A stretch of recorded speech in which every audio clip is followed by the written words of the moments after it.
Pessoal, vídeo 5, último vídeo do artigo 111 a 116 da Constituição do Estado de São Paulo, como foi proposto. Nós paramos no parágrafo 4 e vamos dar sequência. As pessoas jurídicas de direito público e as de direito privado prestadoras de serviços públicos responderão pelos danos que seus agentes, nessa qualidade, causarem a terceiros, assegurado o direito de regresso contra o responsável nos casos de dolo ou culpa. Muito simples esse artigo. As pessoas jurídicas de direito público, dá exemplo aí, autarquia, e as pessoas jurídicas de direito privado, prestadora de serviço público. Um exemplo, sociedade de economia mista. Responderão pelos danos que seus agentes nessa qualidade causarem a terceiros. Pessoal, nós estamos falando aqui da responsabilidade objetiva do Estado. Houve uma relação de causa e efeito entre o ente público e o particular? Houve o dano? Uma sociedade de economia mista causou um dano a um veículo de alguém? Então, cabe indenização. Ela vai responder, ela vai indenizar.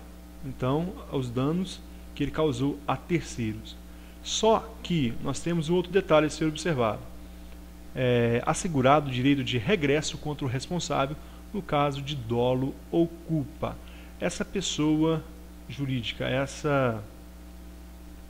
esse ente, ele causou um dano e pagou a indenização. Então ela pode entrar com uma ação regressiva para que aquele funcionário que causou o dano, seja por dolo ou culpa, ele pague então a pessoa jurídica.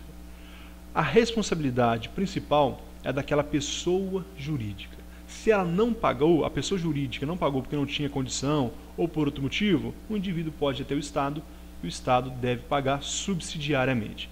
Então, presta atenção neste detalhe. Nós vamos ler mais uma vez.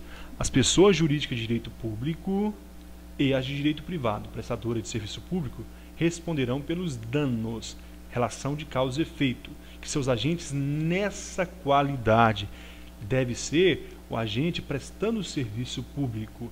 Por exemplo, um funcionário de uma empresa pública que indo para o trabalho bate o seu carro em alguém, causa dano, não está na qualidade de pessoa jurídica, não está na qualidade, então aqui ele não paga. Causar a terceiros, assegurado o direito de regresso contra o responsável no caso de dolo ou culpa, como eu falei. Então, a pessoa jurídica vai pagar ao indivíduo e vai cobrar, vai pegar o dinheiro depois daquele funcionário que teve dolo ou culpa. Parágrafo 5.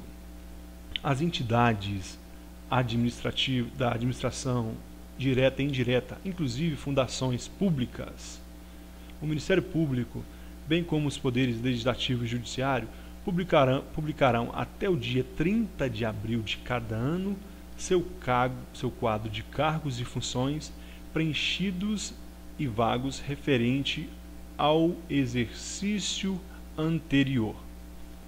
Então, 8 meses antes de encerrar o ano, até o dia 30 de abril, até o final do 4º mês, então a administração direta, as entidades de administração direta, indireta, inclusive a fundação pública, o Ministério Público, Legislativo, Judiciário, todo mundo do poder público deve publicar até o dia 30 de abril, 8 meses antes de encerrar o ano, seu quadro de cargos e funções do ano anterior, seja quantos funcionários tem, quantos cargos vagos tem, muito simples, referente ao ano anterior, 8 meses antes de encerrar o ano, até o dia 30 de abril. Parágrafo 6º.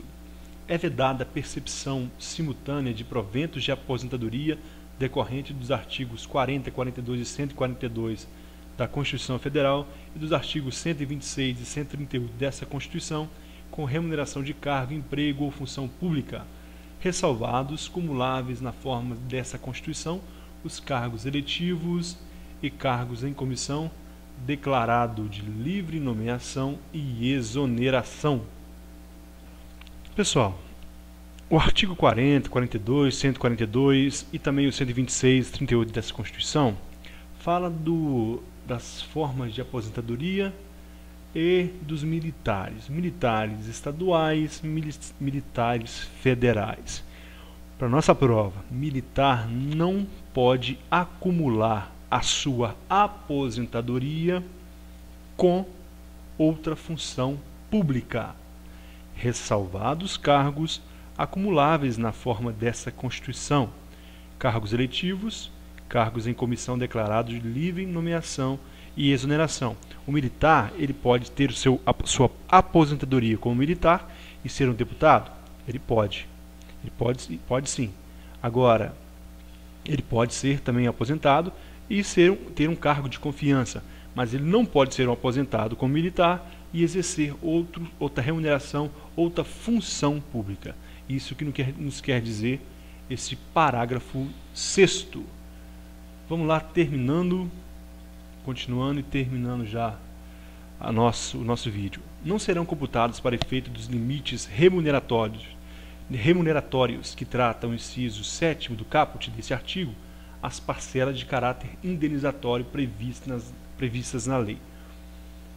Nós falamos lá do teto e subteto. Nós falamos que o salário não pode ser maior no legislativo, deputado estadual, do judiciário, desembargador 90,20, executivo do governador, exceto o caráter indenizatório. Um desembargador, por exemplo, ele recebe, alguém que trabalha no judiciário recebe quase 90% do que ganha um desembargador, e ele vai ter uma indenização a receber.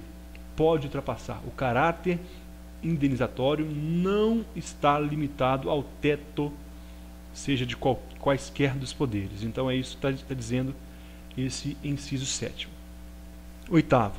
Para fins do disposto no inciso 12 desse artigo e no inciso 11 do 37 da Constituição Federal, poderá ser fixado no âmbito do Estado, mediante emenda à presente Constituição, como limite único, o subsídio mensal dos desembargadores do Tribunal de Justiça, limitado a 90 inteiros e 20% do subsídio mensal dos ministros do Supremo Tribunal Federal, não se aplicando o disposto nesse parágrafo aos subsídios dos deputados estaduais. Se o governo do Estado quiser estipular somente um subteto, um teto único ao salário do desembargador, seja tanto no executivo, quanto no legislativo, quanto no judiciário, ele vai fazer uma emenda constitucional e não haverá mais 3 subtetos, não haverá mais 3 tetos. No legislativo, judiciário e executivo haverá um só, o do desembargador, que é 90,20% do ministro do Supremo, do desembargador de Justiça do Estado de São Paulo. Então esse será o teto único do Estado, conforme fará uma emenda constitucional, e esse será somente então teto, não se aplicando a esse parágrafo os subsídios dos deputados estaduais.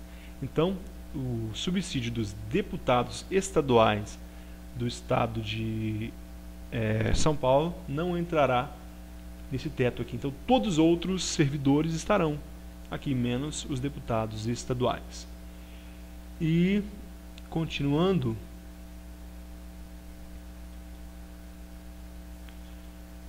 artigo 116. Os vencimentos, vantagens ou qualquer parcela remuneratória pagos com atraso deverão ser corrigidos monetariamente de acordo com os índices oficiais aplicáveis à espécie.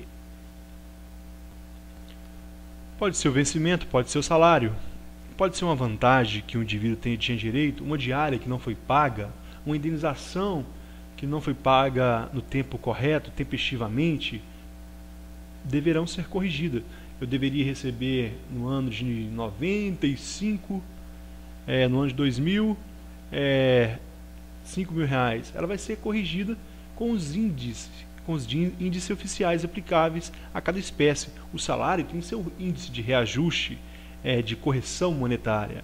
A vantagem vai ter o seu. Então, cada espécie vai ter o seu índice de correção monetária, e tudo aquilo que o servidor tiver que receber com atraso será corrigido monetariamente. Pessoal, nós chegamos ao final desse trabalho. Eu espero ter ajudado a vocês. Eu recebi um e-mail pedindo, alguns e-mails pedindo que fosse feito esse trabalho. Eu resolvi fazer então, fiz o máximo que eu pude. Espero que eu possa ter ajudado de certa forma e que você consiga a tão sonhada vaga no serviço público aí do estado de São Paulo. Estude, fique com Deus e boa sorte. Abraço do seu companheiro, Aprígio.